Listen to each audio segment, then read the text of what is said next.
Hello दोस्तों, स्वागत है आपका वापस से।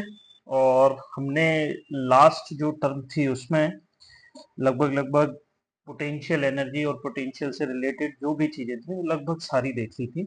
स्पेशली हमने जो पोटेंशियल एनर्जी का डेरिवेशन देख लिया था। अब हम आगे बढ़ते हैं। हम कल 10 क्वेश्चन हो गए थे। क्वेश्चन नंबर 11 लिखेंगे। Question number, what is electrostatic shielding. What is electrostatic shielding, मैंने मार्क कर लिया है। व्हाट इज लगा के इसको क्वेश्चन बना लेंगे। अब देखना कि इसको कैसे करते हैं। कल हमने 10th क्वेश्चन में, अगर आपको याद हो तो, इलेक्ट्रोस्टैटिक्स देखा था। 10th क्वेश्चन में उसमें देखा था कि कोई भी ऐसे मतलब गोल कंडक्टर हो, इस पे चार्ज हमेशा बाहर रहेगा। अब आप सोचिए कि इसके अंदर कोई चीज रख दें, अब चार्ज इसके अंदर जाएगा ही नहीं, रिपील करके बाहर ही रहेगा।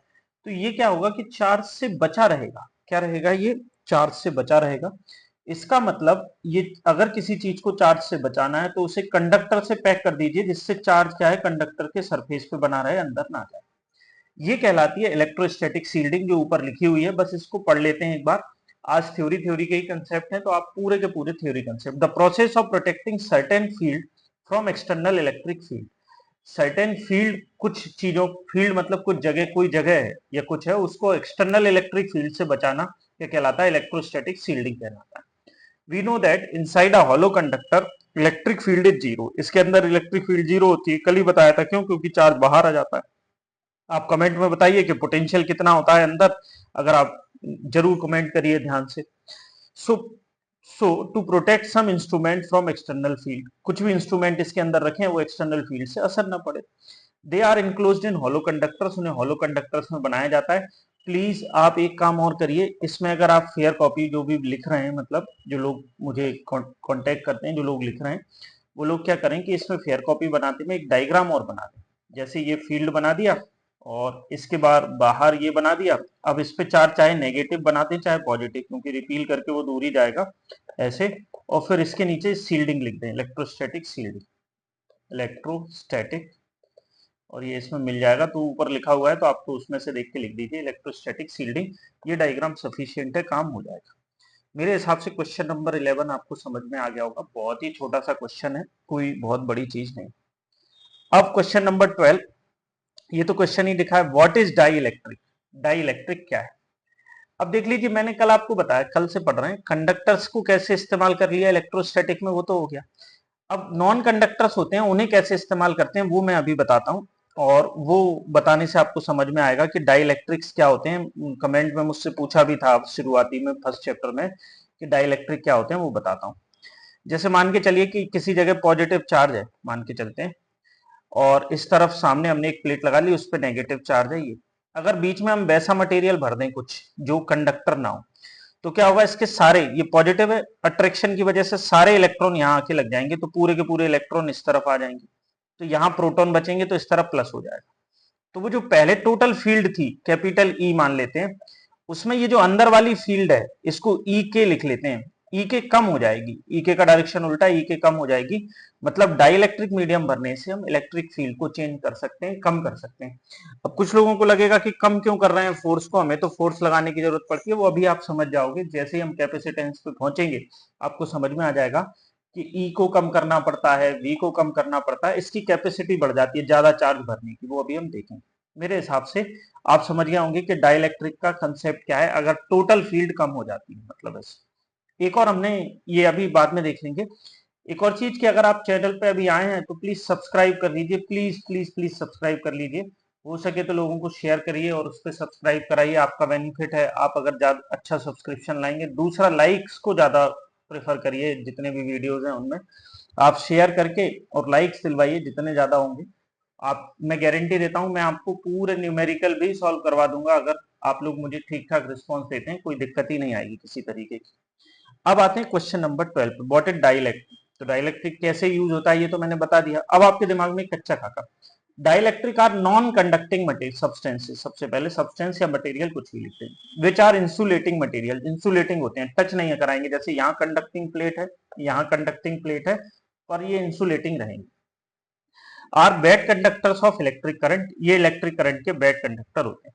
Dielectric materials can be made to hold an electrostatic charge by dissipating minimal energy. ये मिनिमल एनर्जी, डाइलेक्ट्रिक मटेरियल्स को electric static charge electrostatic charge by dissipating minimal energy. इसका मतलब ये है कि इसके बीच में हमने देखा था ना, इसमें चार्ज बन गया, अब ये चार्ज होल्ड रहेगा और इसकी खासियत क्या होती है, डिसिपेटिंग मिनिमल एनर्जी। अच्छा डाइलेक्ट्रिक मटेरियल कौन सा होगा, जो जितनी कम एनर्जी खर्च करेगा वो उतना अच्छा मटेरियल होगा। इसके एग्जांपल है माइका। आपने देखा होगा ना, माइका भरा आता है, मतलब जो आपके इलेक्ट्रिक मटेरियल होते हैं, आप कभी गौर करना, प्रेस होती है या ये, उसमें माइका भरा आता है। प्लास्टिक्स को इस्तेमाल किया जाता है, ये पहचानने में नहीं आ पाएगा हालांकि आप लोगों को। ग्लास को यूज कर लेते हैं कभी कभी, ये पहचानने में आ जाएगा। पोर्सलिन को इस्तेमाल करते हैं, ये पहचानने में आ जाएगा। वेरियस मेटल ऑक्साइड्स, और कई मेटल ऑक्साइड्स को इस्तेमाल करते हैं जो आपके, इवन ड्राई एयर, हमारी जो हवा होती है ना सूखी ड्राई, उसमें पानी नहीं होना चाहिए, वो उसको तक ऐसे इस्तेमाल कर सकते हैं। तो डाइलेक्ट्रिक मटेरियल के इतने एग्जांपल हो गए। अब कोई पूछे कि कॉपर डाइलेक्ट्रिक का एग्जांपल है, नहीं, क्यों, क्योंकि कंडक्टर है। एल्यूमिनियम है, नहीं, कंडक्टर है, तो इस वजह से ये आपका एग्जाम्पल नहीं रहता। मेरे हिसाब से ये क्लियर होना चाहिए। अब आते हैं question number 13। Explain types of dielectric. Explain types of dielectrics. मैंने सीधा अंतर बना के लिख लिया है, जिससे तो आप ऐसे लिख लीजिए, there are two types of dielectric, polar dielectric, molecule भी लिखेंगे तो भी चलेगा, इसकी जगह डाइलेक्ट्रिक और मॉलिक्यूल एक ही बात है। डाइलेक्ट्रिक मॉलिक्यूल का मतलब आप समझते ही हैं कि उसको छोटा बना के बता रहे हैं, और ये डाइलेक्ट्रिक, ये हो गया। These molecules have permanent dipole moment. अब देखना इनमें क्या होता है, जैसे आपका H2 होता है, आपने कभी 11th में केमिस्ट्री में पढ़ा होगा, H2 में OH आयन अलग हो जाता है और H आयन अलग रहता है।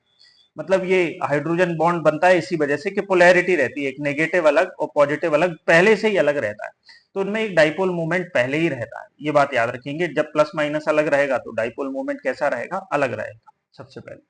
जबकि नॉन पोलर कैसे होते हैं, परमानेंट डाइपोल मूवमेंट नहीं होता। मान के चलिए ऑक्सीजन है, ऑक्सीजन के दो, ऑक्सीजन के ये O2 है, मतलब दो ऑक्सीजन जुड़े हुए हैं, इनमें प्लस माइनस कहीं नहीं रहेगा। हाँ, लेकिन अगर आप इलेक्ट्रिक फील्ड लगा देंगे तो ये खिंच जाते हैं, फिर एक तरफ प्लस हो जाता है फिर माइनस हो जाता है, परमानेंट नहीं रहेगा। जैसे आप इलेक्ट्रिक फील्ड हटा देंगे, हमने देखा था ना, इलेक्ट्रिक फील्ड क्या करेगी, इसके माइनस को अट्रैक्ट कर लेगी, माइनस को अट्रैक्ट करती है, प्लस को इधर, तो फिर अपने आप आ जाएगा। जैसे इलेक्ट्रिक फील्ड हटाओगे तो फिर डाइपोल मूवमेंट कितना हो जाएगा, P इज इक्वल टू 0 हो जाएगा। ये अपने को याद रखना है। जैसे ऑक्सीजन हो गया, हाइड्रोजन, नाइट्रोजन, सीधी सी बात है, जितनी भी गैसेस होती हैं नॉन कंडक्टर, वो सभी इसके अंदर आ जाएंगी। The polarization of polar molecule is highly temperature dependent. ये टेम्परेचर डिपेंडेंट होता है, ये इंडिपेंडेंट ऑफ टेम्परेचर, ये इलेक्ट्रिक फील्ड पे डिपेंड करता है, जितनी स्ट्रांग लगाओगे। जैसे मान के चलो H2O है आपका, अगर H2O को जितना वो गर्म ठंडा करेंगे उससे भी, ये या जो आपका HCl है, S जितने गर्म पानी में घोलेंगे उससे भी डिपेंड होता है कि ये टूटेगा, उस हिसाब से टूटने से भी पहले मोमेंट जनरेट होगा, मतलब डायरेक्ट टूटेगा नहीं, पहले H प्लस एक तरफ, Cl माइनस एक तरफ जाएगा, तो ये डाइपोल मोमेंट। CO हो गया, carbon monoxide. There is absorption और emission in the infrared range for these molecules. आप चाहें MP बोर्ड वाले तो इसको हटा दीजिए, इसको लिखना जरूरी नहीं, लेकिन लिखना चाहें। अभी ये इंफ्रारेड रेंज क्या होती है, ये आप लिख के रख लीजिए, अगर आप चाहें तो मैं ये बाद में एक्सप्लेन कर दूंगा। ये इंफ्रारेड रेंज में क्या होता है, एक्चुअली इंफ्रारेड रेंज क्या होती है, जो आपकी लाइट है वो अलग अलग चीजों से मिलकर बनी है, UV, gamma, gamma, UV, X-ray, UV, इन सब चीजों से, रेडियो, माइक्रो, इन सब चीजों से। तो उनमें से एक इंफ्रारेड वाली जो रेंज है, उस रेंज में ये एब्जॉर्प्शन इमिशन करते हैं और ये नहीं करते। जैसे आप मान के चलो H2 है, इस पे इंफ्रारेड डालो तो ये एब्जॉर्ब कर लेंगे, O2 पे इंफ्रारेड डालो तो अंतर नहीं आएगा, टेम्परेचर इंक्रीज नहीं होता उतने तरीके से। ये सबसे पहले दो टाइप के हो गए। दो टाइप में ये है, जिनमें परमानेंट डाइपोल मूवमेंट होता है वो पोलर होते हैं, जिनमें परमानेंट नहीं होता वो नहीं होते। अगर छोटा क्वेश्चन आए और डायरेक्ट एग्जांपल लिख दीजिए, बाकी फिर आप जाने, ये टेम्परेचर डिपेंडेंट होते हैं, ये टेम्परेचर इंडिपेंडेंट होते हैं, ये इनका पूरा मामला E पे डिपेंड करता है, बाहर से कितनी फील्ड लगाई, ये हिसाब किताब हो गया। अब अपन आगे चलते हैं। अगला है इलेक्ट्रॉनिक पोलराइजेशन। इलेक्ट्रॉनिक पोलराइजेशन की बात करते हैं। What electronic polarization, question number 14 लिख लीजिए, व्हाट इज इलेक्ट्रॉनिक पोलराइजेशन।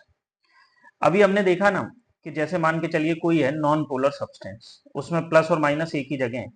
अब इस पे आपने बाहर से फील्ड लगाई तो क्या होगा, तो इसमें ये माइनस एक तरफ आ जाएगा, इलेक्ट्रिक फील्ड ऐसी लगेगी तो माइनस अट्रैक्ट होता है तो इस तरफ आ जाएगा, प्लस इस तरफ आ जाएगा, ये अलग अलग हो जाएंगे।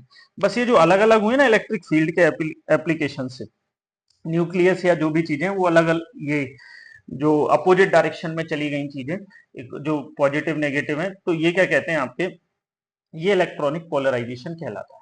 क्या हो, इलेक्ट्रिक फील्ड अप्लाई करने से उसमें जो पॉजिटिव और नेगेटिव जो भी एलिमेंट्स हैं वो अलग अलग हो जाएं, या एक तरीके से डाइपोल मोमेंट बढ़ जाए उसका, अगर बिल्कुल टेक्निकली बात करें, डाइपोल मोमेंट बढ़ जाए, या तो डाइपोल मोमेंट बढ़ जाए या प्लस माइनस सेपरेट हो जाए, मतलब उसके, ये सेपरेट का मतलब रहेंगे उसी के अंदर पर अंदर रह के अगर बिल्कुल अलग हो गए तो न्यूक्लियस टूट ही जाए, तो फिर एटम ही खत्म हो जाएगा।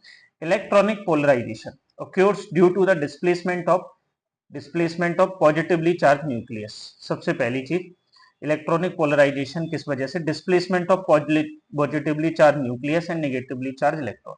मतलब जो पहले क्या होता है, ऐसे मान के चलो ये घूम रहे होते हैं, अब ये थोड़े जैसे आप इलेक्ट्रिक फील्ड लगाओगे तो ये थोड़ा सा इधर इंक्लिनेशन हो जाएगा और ये इसका इस तरफ इंक्लिनेशन हो जाएगा, ये इलेक्ट्रॉन का इस तरफ हो जाएगा, न्यूक्लियस का इस तरफ, तो ये दोनों इधर उधर हो जाएंगे in opposite direction by external electric field, बाहर से इलेक्ट्रिक फील्ड लगाने से। ये आपको याद रखना है। It creates dipole moment in electric, और इससे डाइपोल मोमेंट बन जाएगा। अभी क्या हो रहा था कि जैसे मान के चलो आप पढ़ के आए हो ना कि बीच में न्यूक्लियस होता है, अनसर्टेनिटी है किस जगह पे है अपन पता नहीं लगा सकते, हाइजेनबर्ग आपको 11th में पढ़ाया होगा, लगातार कंटिन्यूअसली घूम रहा है। अब दिख तो आप पॉजिटिव नेगेटिव न्यूट्रल रहता है। अब आप खुद ही सोचो कि जैसे इलेक्ट्रिक फील्ड लगाई तो ये इलेक्ट्रॉन इस तरफ शिफ्ट हो जाएगा और ये इसके अपोजिट शिफ्ट रहेगा, जितना ज्यादा हो पाएगा उतना ज्यादा। तो अब परमानेंट डाइपोल बन गया, इधर माइनस और इधर प्लस, तो फिर डाइपोल मूवमेंट रहेगा ही रहेगा उसमें। Dipole movement in the dielectric, this is called electronic polarization. इसे क्या कहते हैं, इलेक्ट्रॉनिक पोलराइजेशन कहते हैं।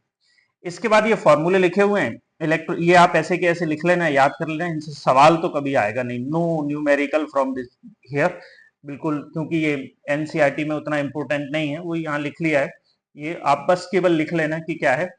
और ये जो आपको दे रखा है इलेक्ट्रिक फील्ड स्ट्रेंथ क्या होती है, या इलेक्ट्रॉनिक, ये आप तो केवल ये भी मत लिखना, आप तो केवल ये लिख के और ये दोनों चीजें क्या होती हैं लिख लेना, अगर याद रहे तो लिखाना, नहीं तो इतनी डेफिनेशन अपने को याद होनी चाहिए। एमपी बोर्ड के हिसाब से कह रहे हैं, सीबीएसई में तो वो सब कुछ जितना फिर लपेट लिया जाए उतना कम ही। अगला क्वेश्चन है क्वेश्चन नंबर 15। क्वेश्चन नंबर 15 है डाइलेक्ट्रिक कांस्टेंट। अगर आपको याद हो अपन कूलॉम्स लॉ पढ़ रहे थे, तो एफ एयर मतलब हवा में, और क्या जो भी होता था, जैसे मान के चलिए 1/4πε0 Q1 Q2 upon R square होता था, ये होता था। और F इन डाइलेक्ट्रिक मीडियम क्या होता था, 1/4πε0, और यहाँ K का इंटू कर देते स्मॉल के, Q1 Q2, आप दोनों को डिवाइड करोगे तो पाओगे F air upon F medium या डाइलेक्ट्रिक जिसे कहेंगे, वो क्या हो जाएगा, ये आपका हो जाएगा के बराबर आ जाएगा। ऐसे ही अगर आप ई निकालोगे इन दोनों की जगह, तो ई एयर और ई मीडियम दोनों का भी क्या आ जाएगा डिवाइड करके के, मतलब इनमें के का रेशियो होता है, बस यही रेशियो डाइलेक्ट्रिक कांस्टेंट होता है। अब हमने वहां इस्तेमाल कर लिया था, यहां उसे रेशियो की तरह देख रहे हैं। It is the ratio of applied electric field intensity to the reduced value of electric field. शुरू में मान के चलो आपका शुरू में इलेक्ट्रिक फील्ड थी एयर में, ठीक है, ये पूरी की पूरी, तो ये हो गई अप्लाइड जो भी हो गई अप्लाइड, तो एयर में जो है वो हमने लगाई, लेकिन वहां कोई मीडियम है, वहां क्या है, मीडियम है, जो मीडियम है ये मीडियम, तो उस मीडियम की वजह से उसमें ये इसको E0 मान लेते हैं, ई रह गई। वो मीडियम क्या करता है, मैंने बताया ना, एक उल्टी डायरेक्शन में कम कर देता है, इधर माइनस इधर प्लस, तो उससे अंतर आ जाता है, तो ये कम रह गई। तो ये जो अंतर, ये जो कम रह गई है ये वाली, और जो पहले थी, तो ये पहले वाली को रख लो ऊपर, और जो कम रह गई उसको बाद में रख लो, और इन दोनों का रेशियो जो है वो क्या कहलाएगा, डाइलेक्ट्रिक कांस्टेंट कहलाएगा। और ये बिल्कुल क्लियर, तो ये reduce value of electric field नीचे आएगी, और आप इसको ऐसे लिख लेना, E0 अप्लाइड इलेक्ट्रिक फील्ड जो हमने अप्लाइड करी, और E क्या हो गया, रिड्यूस्ड इलेक्ट्रिक फील्ड। क्लियर सी बात। अब यहां से अपन आगे देखते हैं कि क्लियर खुल के, मेरे हिसाब से ये क्वेश्चन नंबर 15 तक आपको क्लियर हो गया है और दिक्कत नहीं आनी चाहिए ज्यादा। और एक और बात सुन लीजिए, प्लीज सब्सक्राइब कर लीजिए, हमारे ऑफलाइन बैचेज चल ही रहे हैं, जिन लोगों को अगर वो ज्वाइन करना हो तो आप अपने अगल बगल दोस्तों को उसके बारे में कह दीजिए।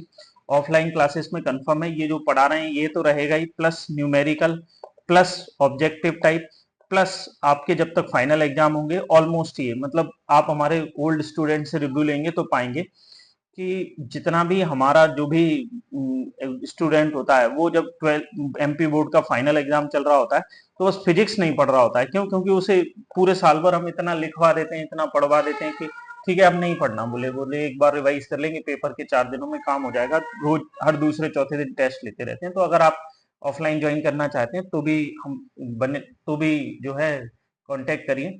तब तक मिलते हैं नेक्स्ट लेक्चर में, तब तक के लिए थैंक यू।